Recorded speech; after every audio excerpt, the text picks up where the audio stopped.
Hello and welcome everyone to another informative webinar with cStor in our cybersecurity series. Today's event features Victor Mendoza, Principal Solutions Architect with Thales. Thank you for joining us today, Victor. And of course, Andrew Roberts, our Chief Cybersecurity Strategist from cStor. Today's topic, why is critical data being compromised? So with that, let's get started. Before we do dive into today's main topic, I want to pass it over to Andrew Roberts with cStor for a few opening intro slides, and then we'll get on to the main event. Andrew? Oh, thank you, Kim, and good afternoon, everyone. Welcome to the final webinar of this year's CyberWise Tour. Today's webinar is going to be just as exciting as all of the rest have been, and I hope that you take full advantage of the insights that are offered today. I am Andrew Roberts, cStor's Chief Cybersecurity Strategy, and I'm going to be your host today. Now, as I mentioned, today is the last of the webinar series, but the fun and learning does not end here. Next week, we will wrap up with a couple of in-person panel discussions where you will have the opportunity to meet the speakers from the webinar series and maybe some other expert guests as well. And there you'll have the opportunity to ask some of the questions maybe you didn't ask during the webinars or any other questions that you may have. Now, some of you have been with us for every one of the webinars in this series. Thank you so much for sharing your afternoons with us, and I really look forward to seeing you at the panel discussions. There are also some new people in the audience today, and for those of you not familiar with cStor, let me just take a couple of minutes to get you acquainted. cStor has been in business for 20 years. We have grown over the years, and at the request of our clients, have added a number of new practices and services, including my personal favorite, cybersecurity. We continually strive to help our clients solve their difficult IT challenges by bringing end-to-end solutions that make the most sense for business and for your IT environment. We do that by putting our clients first and bringing vendor-agnostic solutions that are customized to your specific needs. Cybersecurity is one of our focus areas where we excel. Our team has people like me, people who have significant experience as cybersecurity practitioners. Working in jobs just like you, we have faced many of the same challenges that you face every day. We back up each of our focus areas, cybersecurity, modern infrastructure, and digital transformation with robust services delivered by experienced engineers to help you bridge gaps and get the most from your investment dollars as quickly as possible. But enough about cStor. Thales is a leader in data protection and can offer us some timely insights about what they are seeing. Specifically, today we're going to learn about some things about why critical data is being compromised. So with that, I am very pleased to introduce Thales's Principal Solutions Architect, Victor Mendoza. Victor, welcome. Thank you, Andrew, and hello, everyone. Thanks again for joining us today and taking some time out of your day to talk about, why is critical data being compromised even when the data has been encrypted. Now, that's interesting because if the data was truly encrypted and if the data was compromised, then it wouldn't matter because they wouldn't be able to get to the information. However, that's not always the case. And so we have to wonder, why is that? Why is it that critical data is being compromised even when the data has been encrypted?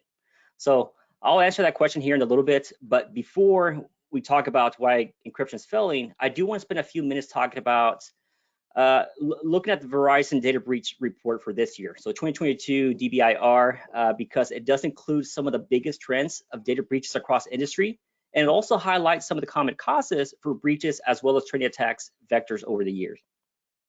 And while there's 18 or 20 different things they could probably do to minimize the frequency and the impact a data breach has to your company, I'll share how Thales can help address some of these problems. So with that, let's go and jump right in. So this year marks Verizon's 50-year anniversary and is one of the deepest and most comprehensive sources of information about threats we are faced as an industry.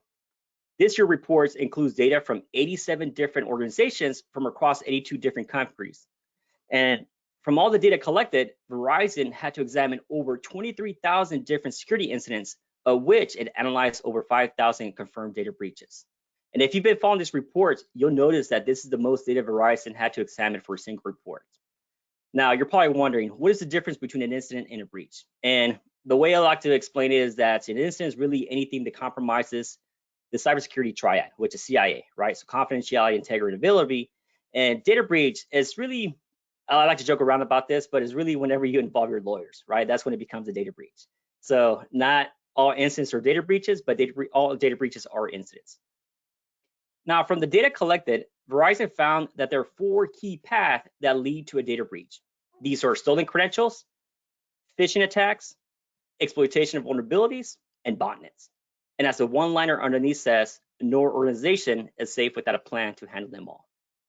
Now, another repeating trend is ransomware, with an increase of 13% over previous years. This is an increase as big as the last 5 years combined, and ransomware is not going away or slowing down anytime soon. However, it is important to remember that ransomware by itself is really just a model of monetizing an organization's access. And if we focus on blocking the 4 key paths mentioned earlier, it does help block most common methods ransomware uses to invade your network. Now, who are behind these data breaches? From the data collected examined, it found that 4 out of 5 breaches analyzed were attributed to cyber organized crime, with the #1 motive leading to financial gain, followed by espionage as the #2 motive for stealing data. Now, financial has been a top motive since Verizon began tracking these data breaches since 2015 and even as early as 2010. And one of the things that made it possible for cyber criminals to collect money was the introduction of Bitcoin and other cryptocurrencies, which allowed them to collect and exchange digital assets that may be worth some sort of amount of value. Now, on the right-hand side of the slide, there are 6 other key findings from the reports. The first is that over 50% of breaches involve the user remote access or web applications. Now, why is that? Well, because these are the systems that are exposed to the internet, and anything that's exposed to the internet has a high risk of being compromised. Now, the next finding on the right shows that the human element continues to drive data breaches as much as 82% of the time. This is not to be confused with an insider threat. When we talk about the human element being involved as part of a data breach, it's mostly because they lost or had their credentials stolen, they downloaded something, they installed or clicked on a phishing email that led to that data breach, or maybe they simply didn't properly configure an application or system correctly. Now, the key takeaway here is that people will continue to play a very strong role in incidents and breaches alike, because there's really no patch to the human OS. 20% of the data breaches use some sort of social engineering tactics. So whether that's through pretexting, phishing, vishing, smishing, or other social engineering methods to gain access. The other interesting fact here is that it shows that partners or vendors accounts for 62% of system intrusion incidents. Now, although this is mostly due to a simple supply chain attack, SolarWinds, unlike the #1 motive of going after financial gain, when we look at supply chain attacks, they're skipping the breach and prioritizing to maintain access for long period of time instead, which is interesting, right? Because they're not really going after the data right away. Now, the other interesting finding of the report is that 66% of the time, it involves stolen credentials, phishing, or some sort of ransomware, right? So basically the 4 key paths that we see here in the slide. And the last finding is that 95% of the time, it involved 5 or less steps to compromise the data. Now, the 3 most common actions that they used was really around phishing, the use of a downloader, or some sort of ransomware. And very few breaches actually utilize 5 or more steps. So based on this information, it's important that us as security defenders to lengthen this attack path, because attackers tend to avoid long attack chains because every additional step in the attack chain leads us defenders, be able to prevent, detect, respond, and even recover from an incident. Now, to summarize this report, right, if you were to ask me what is the one key takeaway from the report, I would say that your business cybersecurity risk is really based on your business cybersecurity exposure to the internet. Now, while there's no silver bullet or point solution to help solve everything, it is important that we try to come up with a strategy that aligns with our business. At Thales, we believe that our platform solution can help you build a strategy to minimize the frequency and the impact a breach has to your organization. Using Thales CyberTrust Data Security Platform, we can help you manage access, discover, classify your data, protect your data using a different number of solutions, whether that's through encryption, tokenization, or data masking, and also be able to centralize control access and the lifecycle management of your cryptographic keys. Now, before we look at and deploy any of these controls, there's one thing that we all need to do, and that is that we need to get an up-to-date network diagram of our systems. Everything in security starts with having an up-to-date network diagram. This means having complete asset inventory and being able to validate every system in your network. Now, more specifically, we want to make sure that we do an asset inventory of all systems that are exposed to the internet, because these are the systems that have the highest risk of being compromised. Now, if you don't have an up-to-date network diagram because it's too hard or too complicated, then how can you really make the claim of the overall security and the risk assessment of your system data? Because again, you can't really protect what you don't know. Now, once we have an up-to-date network diagram of all the assets that are exposed to the internet, the next step is to go beyond passwords and enable multi-factor authentication using the FIDO, which stands for Fast Identity Online Alliance Standard, for any external system accessible from the internet. Now, why FIDO? Why the FIDO Standard Alliance, and why do we need to go beyond passwords? Well, we've been using passwords for a very long time, since they were introduced back in the early 60s, but it wasn't until the 80s and 90s when personal computers really started to come into the personal homes and offices that we start to realize the problems with passwords.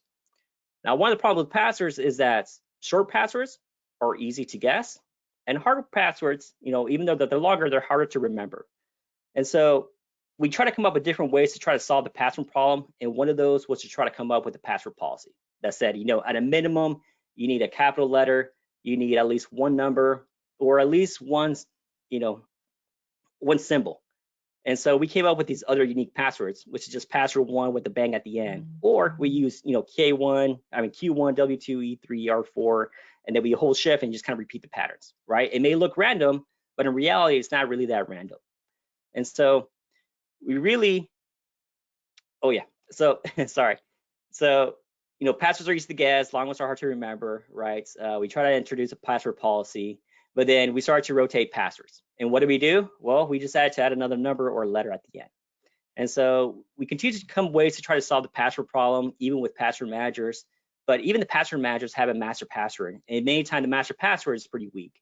And so we even try to come up with phrases to make it even harder, but really the answer is that we need to use FIDO as the authentication method to access our systems. Now, there's many multi-factor authentications out there, and any MFA is really better than none. However, not all multi-factors are created equal. And so here we can see that if we use any type of voice or text messaging as a multi-factor authentication method, it makes it very easy to be phishable and for attackers to get access to those codes and be able to authenticate.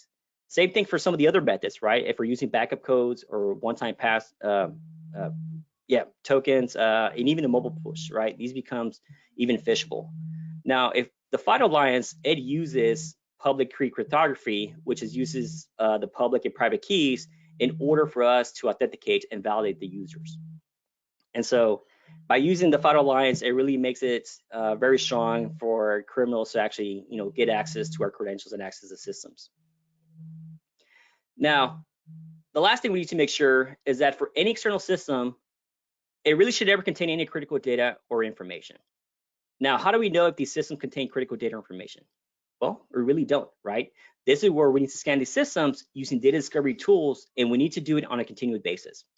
However, before you kick off any scans, you need to make sure that the scans are configured to discover and classify data and information that is most critical to your organization, whether that's PII, that's personal identifying information, PHI, protected health information, IP, intellectual property, or even secrets, right? So we looked at reports, one of the main data assets that criminals are going after are credentials. And so we need to understand what is most critical to organization. And then the next thing we need to make sure is that we need to understand where is this critical data located. That can be many places. So we can look at storage systems, we can look at data that's in the cloud, different databases, containers, remote servers, Internet of Things. There's a lot of places where data can be stored, and it's up to us to really know where most of our critical data could be stored, so that way we can scan these systems. Now, once we understand what critical data is most important to us and where the data could be located, the next thing we need to do is to assess the risk, right? In this case, since we're trying to reduce the risks of cybersecurity, we're really talking about, mitigating the risk from having our data being disclosed, altered, or even denied access, which translate to the three cybersecurity triad, right? CIA. So confidentiality, integrity, and availability. Now, if you ask yourself, which one of these are more important to you? Now, you may think that they're all kind of important, but if you take a step back and really think about your data and what's really more important to you, confidentiality may not always be the #1 priority, right? It may be that integrity and availability may be more important to you, right? So if you look at healthcare, right? So if any patient records gets exposed to the internet, right?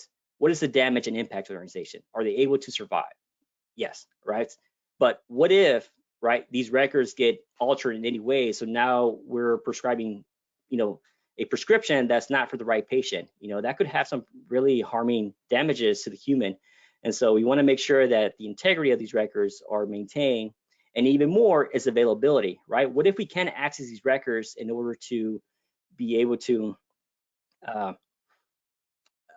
assess our patients, right? Make sure that we provide the right medical information, right? We need to make sure that we're able to access our records. So for them, integrity and availability might be more important. But in some cases, right, we still see confidentiality and availability be the #1 priority for a lot of organizations. So once we insert in data, where it's located, what is the risk we're trying to mitigate, the next thing is that we can start talking about how do we protect that data. Now, we can protect it using encryption, we can tokenize it, or you can mask the data as well. And so at this point, right, you would think like, a lot of organizations are okay, right? They encrypt their data. If the data gets compromised, no big deal because it's encrypted. However, that's not always the case. Sometimes when we see these data breaches, even when the data is encrypted, the data is still exposed. And so we have to understand why is that. And so when we look at the reason for this, and the #1 reason is because of poor cryptographic key generation. Yeah, let's get the slide there. In order to encrypt our data properly, we must first need to make sure that the cryptographic keys are generated in a way that is complex enough. We do it in a way that's not repeatable, and also in a way that's defensible. Now, at the heart of creating these cryptographic keys is randomness. Now, as we saw with passwords, right, humans are terrible at randomness and coming up with something random. And machines only do what we tell them to do. Now, the good news is that we have specifications that are compliant under the NIST Federal Information Processing Standard, that uses deterministic pseudo-random generators to generate these cryptographic keys. Now, today we use HSMs, or hardware security modules, that are these special trusted network devices that are really responsible for performing critical cryptographic operations, including the key generation, the key storage, and the protection of those keys. Now, once we're able to generate keys that are strong enough that they're not, they're unique and non-repeatable, the next thing we want to make sure is that we don't use the same key for everything. Now, while this sounds like common sense, it's not always common practice in cyberspace. Now, I want you to imagine that when you checked into a hotel, you were told that if you lost your key, you could simply just ask any of your neighbors to open up the door because all the rooms share the same key. Now, you would think that they're crazy, right? And you probably reconsider staying at a different hotel, right? If it's something we wouldn't do in the real world, they really shouldn't do it in cyberspace. And so if we're also looking to take a zero trust approach, instead of using a single key to encrypt the entire database that might contain, let's say, maybe 500,000 records, we want to use a single key per record. That way, if a single key gets compromised, instead of exposing 500,000 records, we can only expose a single record if a single key gets compromised. Now, once we have strong cryptographic keys, we remember not to use the same key for everything. The next strategy to remember as far as our key management is to make sure that we store the cryptographic keys on a different system that's not with encrypted data. That's like leaving the key in the lock or under the doormat, right? You can have the best, robust, super duper lock in the planet, but if someone gets access to your key, then it's kind of game over. So you always want to make sure that your first rule to key management is to store the cryptographic keys on a separate server and never store them with encrypted data. So now if the system gets breached and the data gets compromised, yes, they have the encrypted data, but because they don't have the keys, therefore they can't decrypt the information. Now, the second rule we need to make sure that we follow as far as our key management strategy is that we want to make sure that we enforce separation of duties. This is something that we don't always do.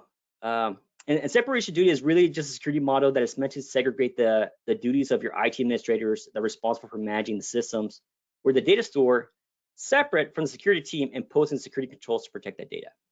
Now, today, a lot of enterprise databases offer this thing that's called TDE, right? It stands for Transparent Database Encryption. It is a feature that allows you to natively encrypt your data and also allows you to store these keys on an external system.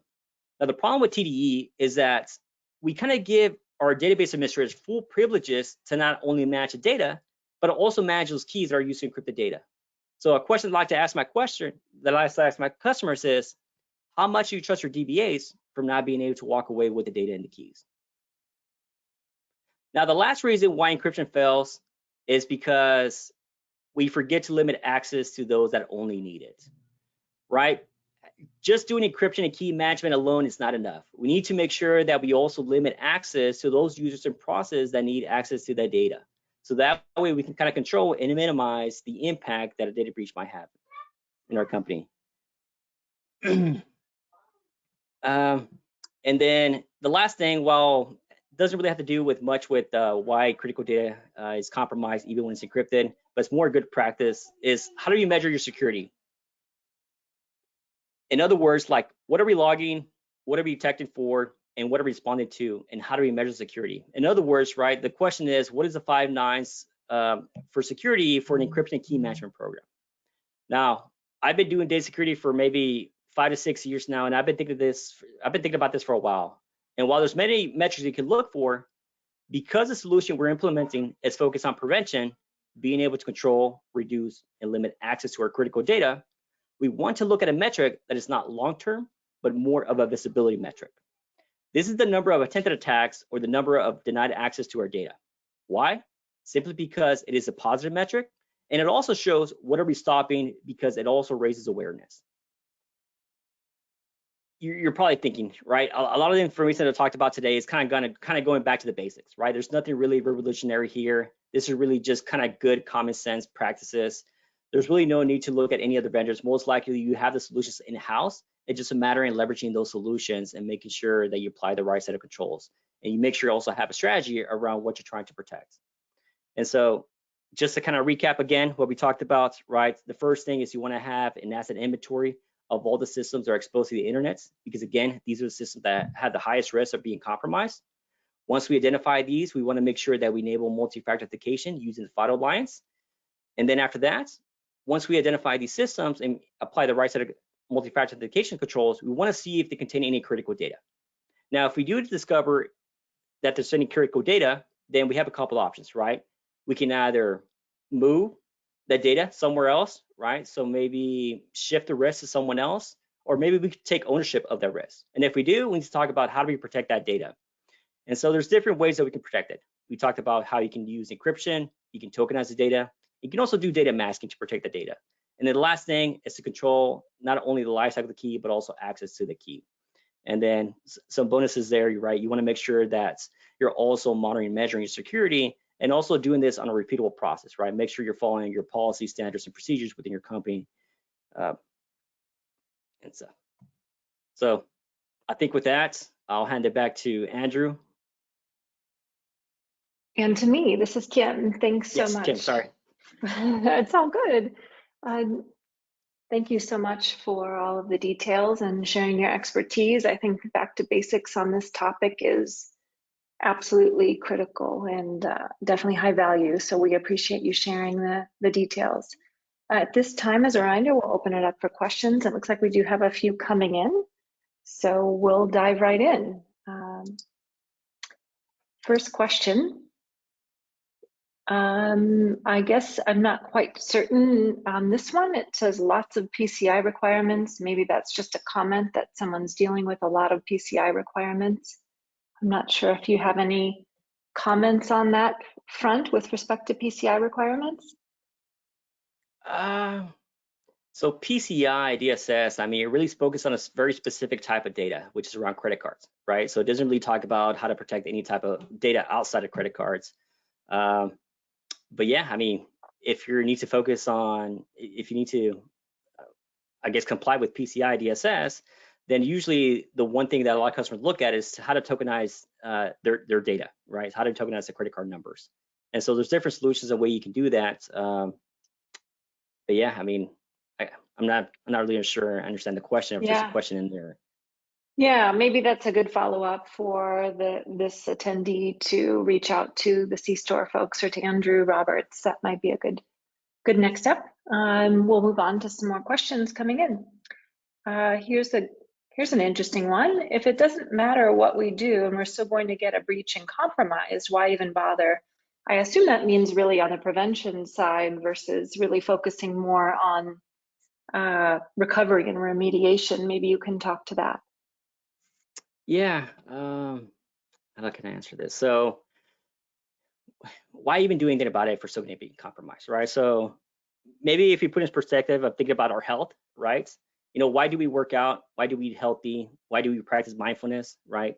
Is it because we're never going to get sick? Well, not really, right? We are going to get sick. However, we want to minimize the frequency and the impact that it has in our immune system, if we do get compromised. So same thing with cybersecurity, right? We want to be able to minimize the frequency and the impact any of these data breaches has. So it's really important that even though, right, it is going to happen to you one time or another, right, that you're prepared for it, you apply the right set of controls, and you try to minimize as much as you can. So hopefully that answers that question. It does, thank you. Next question. If we identify a breach and we know the data was encrypted, how do we make sure the information wasn't exposed? I know you touched on that. Maybe you could dive in a bit more. Sure. Okay. I think one thing that I would add there is that, there is no such thing as 100% security unless you have zero functionality.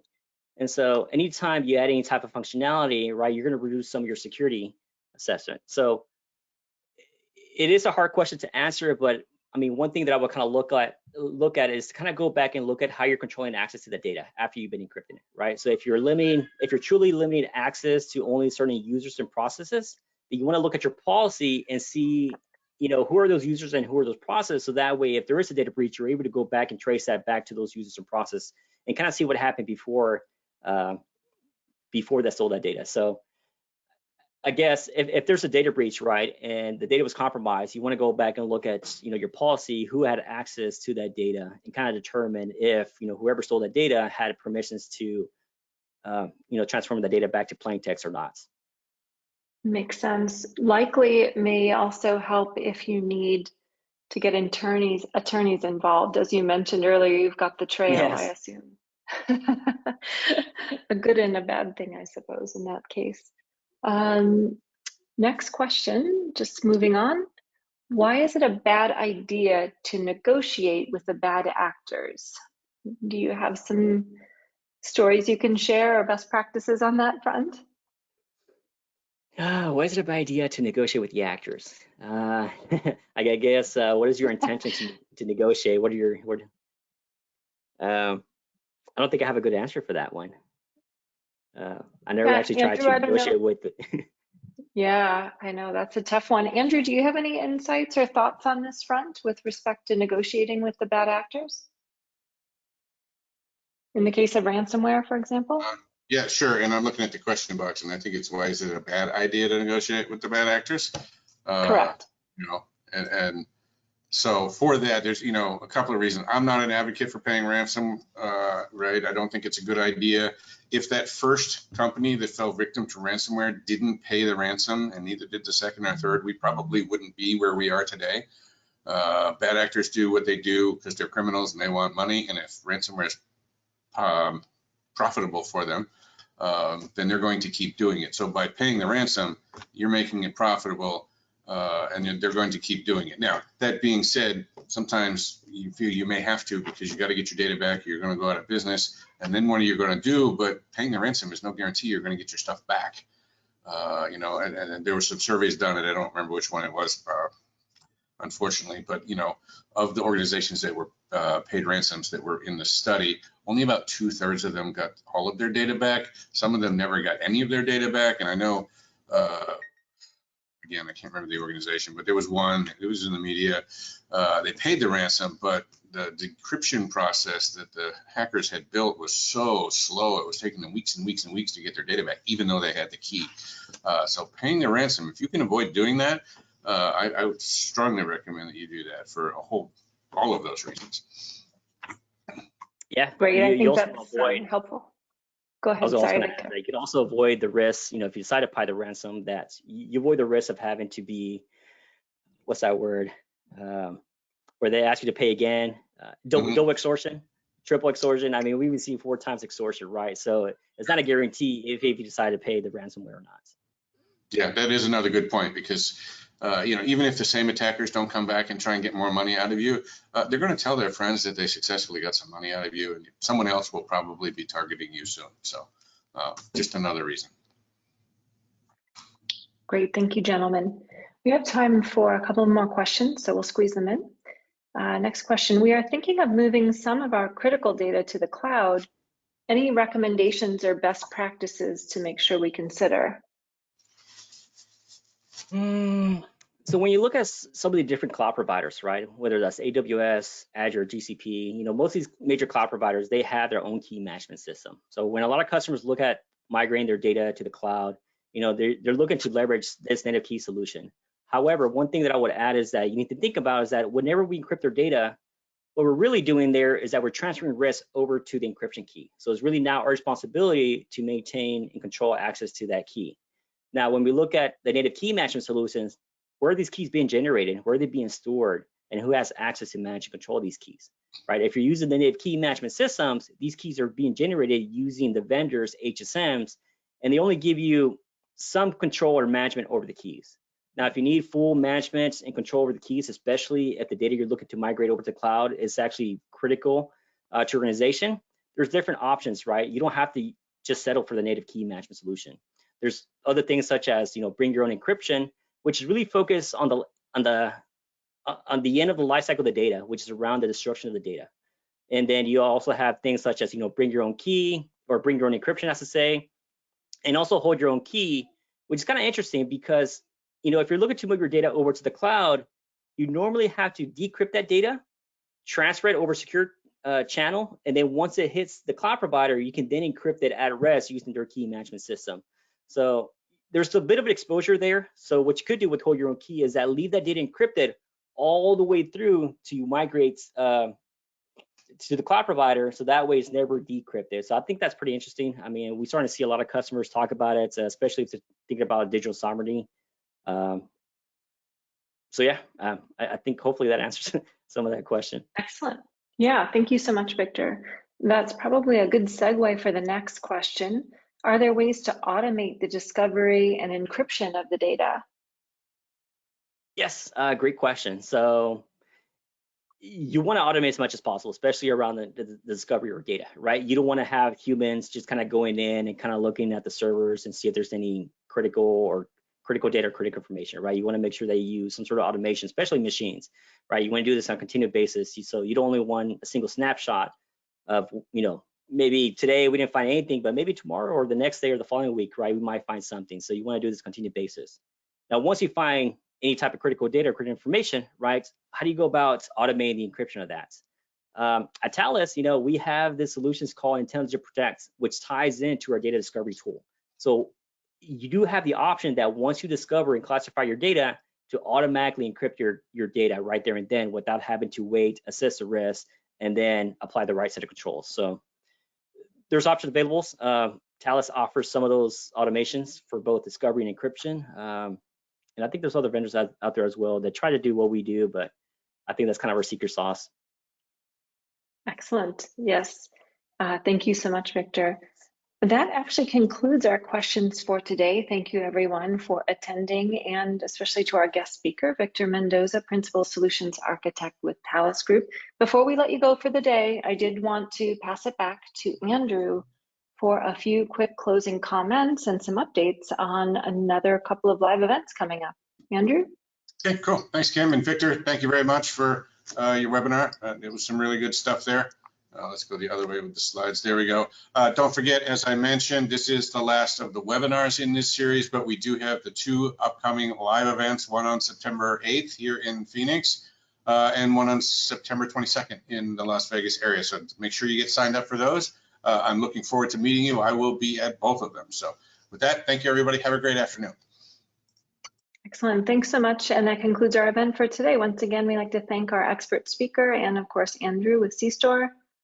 And we look forward to seeing you at a live event or an online event very soon. Have a great rest of your day.